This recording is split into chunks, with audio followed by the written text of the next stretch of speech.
And we're going to continue to listen in for an update. But in the meantime, we're going to go over to John Innsbrucker at SpaceX headquarters in California. John? And Dragon SpaceX on weather. We're still T-minus 18 minutes and counting. LD is we are still red on weather. Expect an update from LD. We're waiting in about another minute for one final check with weather. We're going to check at T-minus 17 minutes possibly. We don't really expect that things will have improved. The weather officer was not optimistic that the weather would clear up that rapidly. We did hear the launch director, Mike Taylor, joke that, you know, if we could move 10 more minutes past the T0, weather conditions may improve, but Mike was not able to do that. We have an instantaneous window today. So at 17 minutes, we want to make that call because shortly after that, we will begin loading liquid oxygen onto the second stage. So if we're not going to have the opportunity to launch, if the clock's going to run out, stand by. Continue to violate a couple different weather rules that we now do not expect to clear in time to allow for a launch today. We go ahead and end today's launch attempt. Launch control would end the launch auto sequence and proceed into the launch abort auto sequence, please. Launch abort has started.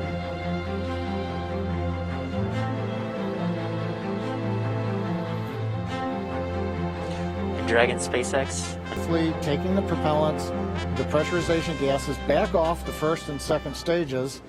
As things get into a safe configuration, then we will disarm the escape system on Dragon, and we'll bring the crew access arm back around the spacecraft. So right now, we got down to just inside 17 minutes. The hardware was working very well on both Dragon and spacecraft. We had the fuel loading going on. We had liquid oxygen loading going on, everything but second stage. And the weather just needed a little bit more time to clear the conditions. We didn't have that time because we had an instantaneous window. And so with that, SpaceX launch director had to call upon the input from weather, Dragon, had to call a minutes. scrub for the day per the safety rules that we have for this flight. So right now the team is undergoing the post-scrub operations on both Dragon as well as Falcon 9, working with the range. No issues being reported right now as we start to go through that sequence. Everything looks good. And Dan, we had a good webcast going here until the very end, so you know, we'll look at it as now we've had another great dry rehearsal. Last Saturday we did a dry one, I should say, and today we've done a wet dress rehearsal. But sorry, we just couldn't get there, Dan. Yeah, thanks, John and obviously we can't control the weather. We came right down to the wire there, hoping we could just squeeze in between those cloud systems to get a launch today, but it wasn't to be. But it doesn't mean we're done. We're going to have another attempt coming up in just 3 days, so we're going to be doing this all over again essentially on Saturday on the 30th, and that launch attempt is going to be coming at 3:22 p.m. Eastern time, so a little bit earlier in the day. It's going to look largely the same to everything that we saw today, with the crew waking up, going through suit up, making their way to the pad. So we're going to feel a lot of deja vu, I think, on Saturday. Yep. But still exciting.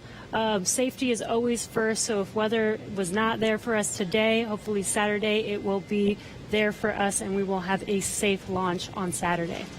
Yeah, the initial weather report still had us at about, I think, a 40% possibility of violation. So weather a little bit better, but we're still going to be kind of rolling the dice. It is Florida in the spring and summer, so storms are always a possibility. Mm-hmm.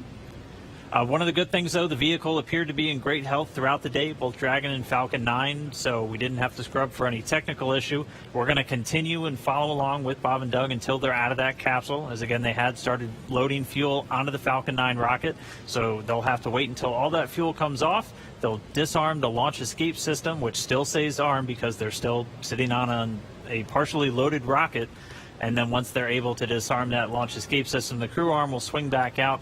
They'll make their way once again back the way they came, and then it'll be back to crew quarters for Bob and Doug for a few more days.